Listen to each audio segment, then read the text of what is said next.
Level 1, the applicant. You fill out a form on a government website, like everyone else. No secret handshake, no recruiter in a parking garage.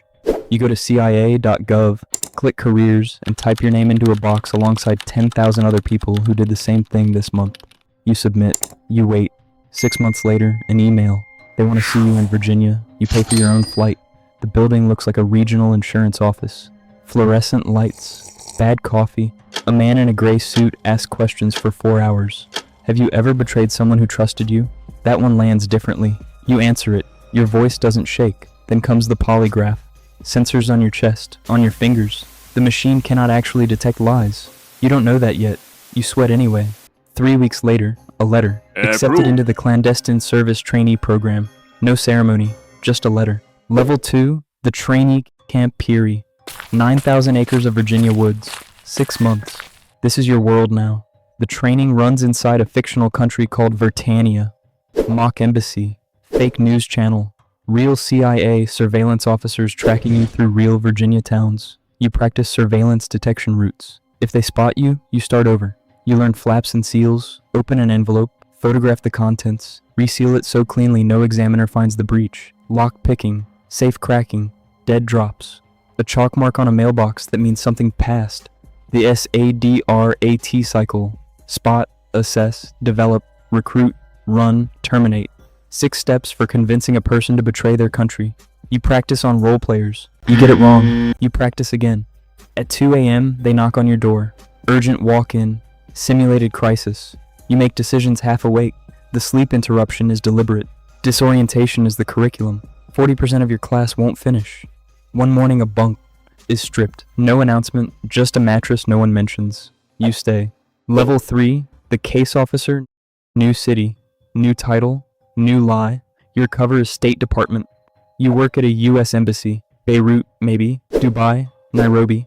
Your real job is to stand in a crowded room and decide which person hates their government enough to betray it. A defense ministry official who drinks too much. A scientist whose daughter was denied a visa. A military officer with expensive shoes and no explanation. You assess which category each fits. Money, ideology, coercion, ego. Everyone fits one. You find which one and press it slowly over months. After every contact you write a cable, encrypted, sent to Langley. Every person gets a cryptonym. The man from the ministry is no longer a name. He is a string of letters he will never know he has. You have diplomatic immunity here. If something goes wrong, they expel you. Career damage, but survivable. That protection ends at the next level. Level 4. The NOC, no diplomatic immunity. Read that again. NOC means non-official cover.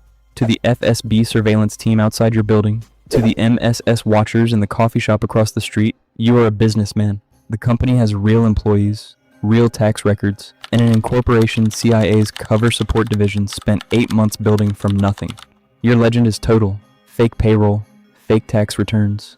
You told your training classmates you were quitting the agency in frustration. Some still believe it. If you are arrested, the US government will not confirm you exist. No embassy call, no negotiation. You are processed under local law in a local prison by people who have been waiting to prove what you are. GS 13 base, 30% danger pay, language bonus for Farsi or Mandarin. The cover has to survive financial scrutiny. It looks legitimate because it has to be legitimate. At 3 a.m. in a hotel room in Tehran, you sometimes can't immediately remember which version of yourself you're supposed to be. Level 5, the paramilitary officer. They didn't take you from a classroom. They took you from a war. Special Activities Center recruits exclusively from Tier 1 military. Delta Force, SEAL Team 6, Special Forces. You arrived already carrying damage, knee deterioration, partial hearing loss from a firefight in a location redacted in your file. You know how to make decisions when the floor plan doesn't match the building. The missions don't officially happen. December 30th, 2009, Camp Chapman, Coast, Afghanistan. A Jordanian asset arrives for a meeting. He is not searched at the gate. Someone has baked him a birthday cake. He detonates a suicide vest. 7 CIA officers die. The base chief is 45, a mother of 3. The most CIA dead in a single day since Beirut, 1983. You weren't there, but you know people who were. The birthday cake is the detail that never leaves them. Level 6, the senior operations officer. You don't run operations anymore. You run the people who do. From a station desk, Kabul, Amman, Singapore, you manage a network of case officers, approve assets, sign off on operations. You are the filter between what happens on the ground and the people who decide what to do about it. But now you understand something the officers below you don't fully feel yet. Some of the assets in your network are going to get caught, not because of mistakes, because the FSB has been running a penetration operation against your station for 14 months, and nobody has found it, because an asset 3 levels up was turned 6 months ago, and that information is moving toward a conclusion you cannot see from where you sit. When an asset is burned, their file gets a notation, the operation gets a cable, the person gets nothing, their family doesn't know why they disappeared. That weight doesn't get lighter, it accumulates.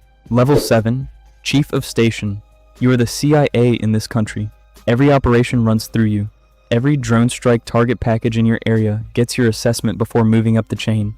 You coordinate with the host nation's intelligence service, share just enough to maintain cooperation, withhold just enough to protect your own operations. You know their secrets. They know you know. Everyone pretends the arrangement is something other than mutual leverage. Last month, one of your case officers was surveilled. 12 hours to decide. Pull him and burn the entire network or wait. You waited. It stopped. The network survived. If you'd been wrong, you would have lost an officer and 6 assets who trusted you with their lives. You slept 2 hours that night. Next morning, you cabled Langley 2 words. Operations nominal. Your marriage ended during your second tour in the Middle East. Your kids know the cover story. That's all they've ever known. Level 8, the Black Site Commander. The facility doesn't have an address. The host government has been compensated.